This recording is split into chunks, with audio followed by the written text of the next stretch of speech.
მორიგი კრიტიკული შინაარსის რეზოლუცია საქართველოს შესახებ ქვეყანაში არსებული პოლიტიკური ვითარება EUTOS საპარლამენტო ასამბლეაზე განიხილეს. დოკუმენტში ღრმა შეშფოთებაა გამოთქმული 2024 წლის ოქტომბრის არჩევნებთან დაკავშირებით, რომელიც EUTOS შეფასებით არაერთი დარღვევით ჩატარდა. ოპონენტების, ჟურნალისტებისა და აქტივისტების დაბატიმრებებთან ერთად რეზოლუციაში დაგმობილია მომიტინგეთა წინააღმდეგ არაპროპორციული ძალის გამოყენება, განხორციელებული საკანონმდებლო ცვლილებები და მზარდი ნეგატიური რიტორიკა ევროკავშირის წინააღმდეგ. უსამართლო და უარგუმენტო ასეთი ასამბლეაზე მყოფი ქართული დელეგაციის შეფასება. ქართულმა მხარემ EUTOS ფაქტებზე დაფუძნებული დასკვნების გაკეთებისკენ მოუწოდა, გაჟღერებული ბრალდებები კი ოპოზიციის რიტორიკას შეადარა. რეზოლუციას წინ უსწრებდა EUTOS საპარლამენტო ასამბლეის გენერალური მდივნის განცხადება. ფერიდუნ სინირლიოღლუმ ოპოზიცია საპარლამენტო ბოიკოტის გამო გააკრიტიკა, რაც თბილისში მორიგი ურთიერთბრალდებების მიზეზი გახდა. საქართველოში ჩატარებული ბოლო საპარლამენტო არჩევნებიდან 8 თვეა გასული, თუმცა არჩევნების შედეგსა და ამ შედეგს მოყოლილ პოლიტიკურ ვითარებაზე დისკუსია დიდი ხანია ქვეყნის ფარგლებს გასცდა. ამჯერად საკითხი EUTOS საპარლამენტო ასამბლეის 32 სესიის რეზოლუციაში მოხვდა. 92 გვერდიან დოკუმენტში ერთი გვერდი საქართველოს ეთმობა და სწორედ ამ თავშია გამოთქმული ღრმა შეშფოთება 2024 წლის 26 ოქტომბრის არჩევნებთან დაკავშირებით, რომლის დროსაც, როგორც რეზოლუციაში წერია, EUTOS სადამკვირვებლო მისია საარჩევნო პროცესში მრავალი დარღვევა აღმოაჩინა. არჩევნების გარდა რეზოლუციაში საუბარია დაკავებულ პოლიტიკურ ლიდერებსა და მომიტინგეებზე. გაკრიტიკებულია ბოლოდროინდელი საკანონმდებლო ცვლილებებიც.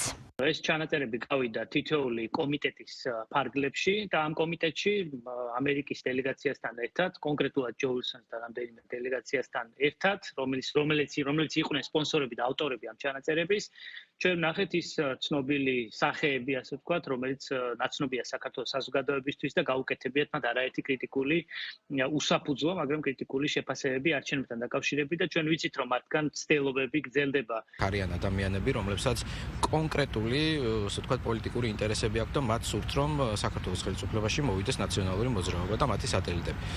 შესაბამისად, ამ ადამიანებთან საუბარს, რა თქმა უნდა, აზრი არ აქვს, იმიტომ რომ ისინი მათ კონკრეტული შეიძლება ფინანსური ან პოლიტიკური ინტერესი აქვს, თუმცა დიდი უმრავლესობა აქ არის ნეიტრალური ადამიანებისგან შემდგარი და შესაბამისად მათთვის მნიშვნელოვანი იყო, რომ პირდაპირ პირველ წყაროდან გაეგოთ ის ინფორმაცია, თუ რა ხდება საქართველოში, რა ვითარება.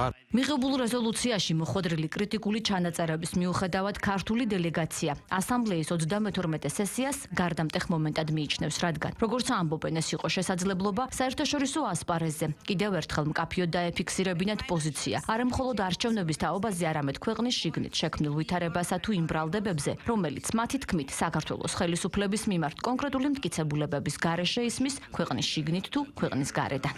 იმ დროს, როდესაც ომი ცვლის ჩვენს რეგიონს უკრაინიდან ახლო აღმოსავლეთამდე, საქართველო წარმოადგენს ზეწოლის ქვეშ მშვიდობის, შენარჩუნების იშვიათ მაგალითს. ჩვენ არ ვართ თავისუფალნი საფრთხეებისგან, მაგრამ ჩვენ ავირჩიეთ სტაბილურობა ქაოსის ნაცვლად, ინსტიტუციები პოპულიზმის ნაცვლად და გრძელვადიანი ხედვა მოკლევადიანი პროვოკაციის ნაცვლად. EUTOS სადამკვირვებლო მისიის მიერ ძირითადად დადებითად შეფასების მიუხედავად, საქართველოში ახალი არჩევნებისკენ მოწოდება ძირს უთხრეს თავად EUTOS სანდოობას. ასეთი განცხადებები იმეორებს რადიკალური ოპოზიციის ძალების რიტორიკას, რომლებიც უარყოფილია ქართველი ხალხის მიერ და ქმნის EUTOS სასიცოცხლოდ მნიშვნელოვანი როლის პოლიტიზირების რისკს.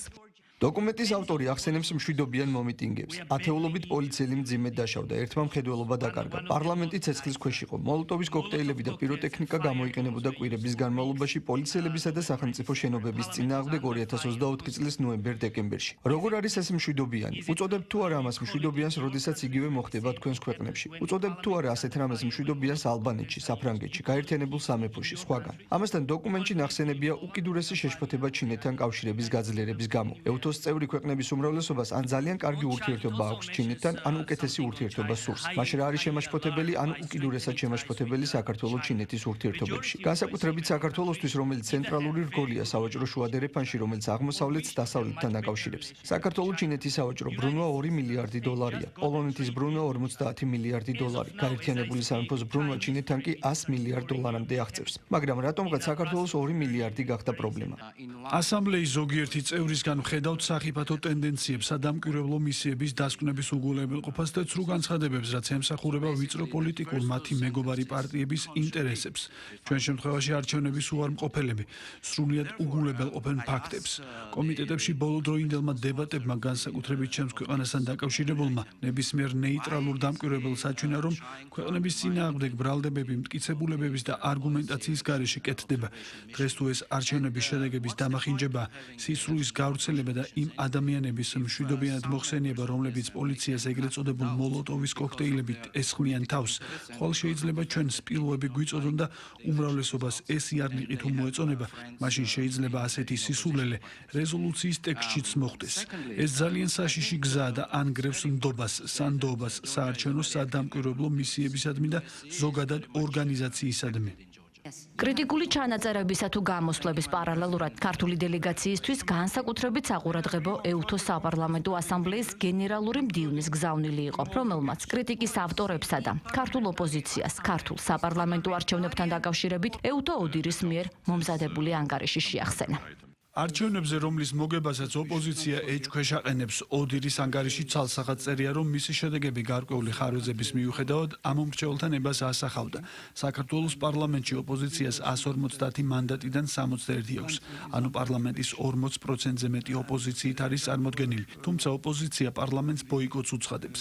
ცხადია, დემოკრატიაში უნდა გქონდეს სამოქალაქო სივრცე შენი მოსაზრების გამოსახატად, თუმცა ასევე ეფექტიანად უნდა გამოიყენო ხალხის მიერ არჩეული ორგანო პარლამენტი. პარლამენტში 40%-იანი წარმომადგენლობა გქონდეს და ამას არ იყენებდე, ნიშნავს, რომ უსამართლოდ ეპყრობი ხალხს, ვინც აგირჩია. გენერალური მდივნის გზავნილთან ერთად მმართველი გუნდისთვის ასამბლეიდან საყურადღებო იყო იმ შვეიცარიელი კოლეგის განცხადებაც, ვინც საქართველოში საპარლამენტო არჩევნებს თავადაგვირდებოდა და რომელმაც თქვა, რომ მისიამ 8 თვის წინ ერთხმად უწოდა საქართველოში ჩატარებულ არჩევნებს სრულყოფილად ორგანიზებული და სამართლიანი, თუმცა არჩევნების შედეგი ბევრ ევროპულ ქვეყანას არ მოეწონა. რაც შეეხება ოპოზიციას, მათთვის მისაღები არც შვეიცარიელი დამკვირვებლის პოზიციაა და არც ეუთოს გენერალური მდივნის გზავნილს იღებენ. ჩვენ ამ კრიტიკას ვერ მივიღებთ. სწორედ იმის გამო, რომ პატივს ვცემთ ჩვენ სამომრჩეველს, იმ 170,000-მდე ამომრჩეველს საქართველოს მოქალაქეს, ვინც მოაქვს სამომრჩეველად გაყალბებული არჩევნების, იმ სხვა შემთხვევაში რა თქმა უნდა ამის პატივი თუ გაცილებით იქნებოდა. სწორედ ამიტომ ჩვენ ვართ პოლიტიკურ ბოიკოტში. და მანდატები სწორედ ამიტომ არ დაგვიტოვებია. ჩვენთვის პოლიტიკური ბოიკოტი არის პოლიტიკური ბრძოლის კანონით მონიჭებული საშუალება. ეს არის რა თქმა უნდა ცალკეული გამონათქვამები, ცალკეული საჯარო მოხელეობის თუ პოლიტიკური ფიგურების, რომლებიც აზრზე ევროპის პოლიტიკაზე გავლენას ვერ ახდენენ. ვინც საუბრობს იმაზე, რომ საქართველოში რაიმე ტიპის უფლებები აქვს ოპოზიციას იჭერენ, ოპოზიციას არ ვიცი, ხა საპარლამენტო ტრიბუნას კი არა, სუნთქვას უშლიან უკვე ამის Facebook პოსტებიდან დაწყებული, ქუჩაში გავზელებული ყველაფერი არის დასჭადი. ამას რა თქმა უნდა ადამიანი რომელიც ამასხლებას აკეთებს, ვერ ერგოა ქართულ პოლიტიკაში. არჩევნების შედგა და არჩევნებზე ხალხის ნება იყო სრულად აღსახული და როდესაც შენ არ ასე ვთქვათ იყენებ ხალხის მიერ მონიჭებულ ამ მანდატს, შენ უგულობელყოფ შენ ამორჩეველს. აი ეს არის სიმართლე, რომელიც გაჟღერდა.